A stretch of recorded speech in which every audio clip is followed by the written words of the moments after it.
दिल्ली की पुरानी गाड़ियों के मामले में बड़ा अपडेट। CAQM की बैठक में बड़ा फैसला।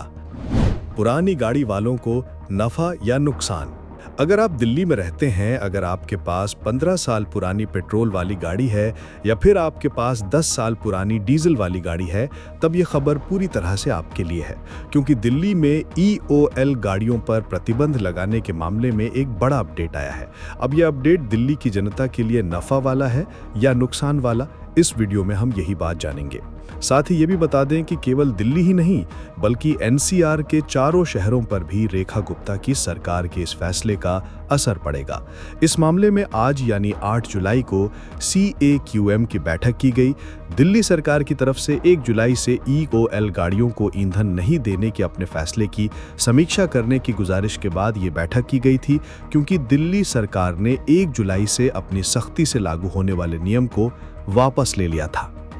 दिल्ली सरकार की गुजारिश के बाद इस बैठक में यह फैसला किया गया है कि अब 1 नवंबर से दिल्ली NCR के जिले में एक साथ प्रतिबंध लागू करना उचित होगा, यानी कि दिल्ली के साथ 1 नवंबर से फरीदाबाद, गुरुग्राम, गाजियाबाद, नोएडा और सोनीपत में इसको लागू किया जाएगा। जाहिर है कुछ महीने ही सही, दिल्ली समेत इन 5 जिलों के लोगों को इस मामले में थोड़ी बहुत राहत तो जरूर मिलेगी। गौरतलब है कि 10 साल पुरानी डीजल की गाड़ियां और 15 साल पुरानी पेट्रोल की गाड़ियों पर सख्त नियम लागू किए जाने की बात पर दिल्ली में हाहाकार मचा था। साथ ही सवाल ये भी उठाए गए थे कि केवल दिल्ली में ही क्यों, NCR के जिलों में ऐसा क्यों नहीं किया जा रहा है। इतना ही नहीं, इस मामले में दिल्ली के LGV के सक्सेना ने भी CM रेखा गुप्ता को एक लेटर लिखा था, जिसमें उन्होंने इस फैसले पर अपनी आपत्ति दर्ज की थी।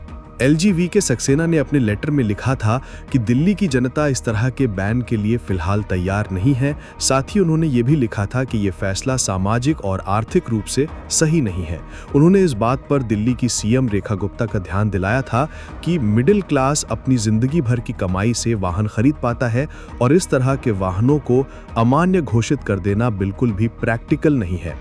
दिल्ली के LGV के सक्सेना ने अपने लेटर में लिखा था कि दिल्ली सरकार को यह आदेश स्थगित कर देना चाहिए। हालांकि दिल्ली की CM रेखा गुप्ता ने इसकी तारीख बढ़ा दी थी, जिसके बाद अब CAQM की बैठक के बाद जब इसकी तारीख 1 नवंबर को कर दी गई है, ऐसे में कुछ ही महीने सही दिल्ली वालों को थोड़ी राहत तो जरूर मिली है। उनके मन में इस बात का मलाल रहेगा ही कि आखिर एक न एक दिन उनकी गाड़ियां बेकार घोषित कर ही दी जाएगी। अगर आप भी दिल्ली समेत NCR के इन 5 जिले के निवासी हैं तो इस बारे में आपकी क्या सोच है, कमेंट बॉक्स में जरूर लिखें। इस खबर में बस इतना ही। बाकी अपडेट्स के लिए जुड़े रहें वन इंडिया हिंदी के साथ।